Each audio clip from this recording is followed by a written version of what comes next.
पनवा के भेजनी सुरुतिया लैके अइला मोरे हरि के लाल।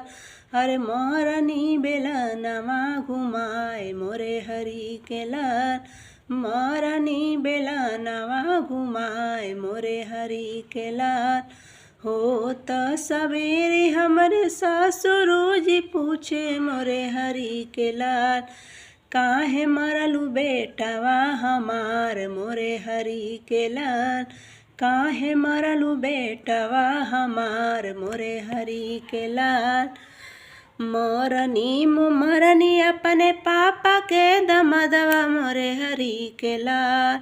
मरनी अपने पापा के दमदवा मोरे हरि के लाल। काहे बिगड़े ससुरु हमार मोरे हरि के लाल। काहे बिगड़े ससुरु हमार मोरे हरि के लाल। पनवा के भेजनी सुरुतिया लैके अइला मोरे हरि के लाल। अरे मोरनी बेलनवा घुमाए मोरे हरि के लाल। मोरनी बेलनवा घुमाए मोरे हरि के लाल। ओ त सबेरे हमरे भासुरु जी पूछे मोरे हरि के लाल। काहे मरलू भैया हमार मोरे हरि के लाल। काहे मरलू भैया हमार मोरे हरि के लाल। मरनी अपने चाचा के दमदवा मोरे हरि के लाल। मरनी अपने चाचा के दमदवा मोरे हरि के लाल। काहे बिगड़े भसुरु हमार मोरे हरि के लाल। काहे बिगड़े भसुरु हमार मोरे हरि के लाल। पनवा के भेजनी सुरुतिया लैके अइला मोरे हरि के लाल। पनवा के भेजनी सुरुतिया लैके अइला मोरे हरि के लाल। अरे मोरनी बेलनवा घुमाए मोरे हरि के लाल।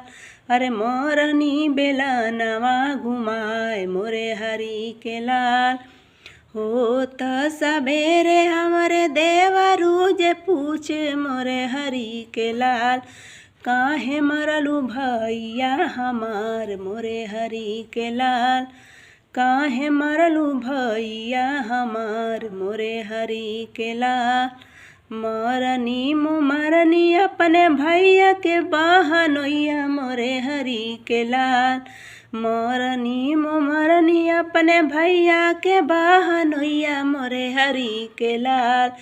काहे बिगड़ा देवरू हमार मोरे हरि के लाल।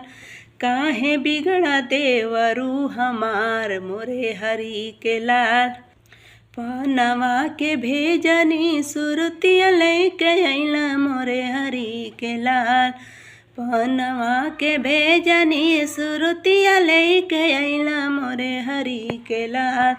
अरे मोरनी बेलनवा घुमाए मोरे हरि के लाल। अरे मोरनी बेलनवा घुमाए मोरे हरि के लाल।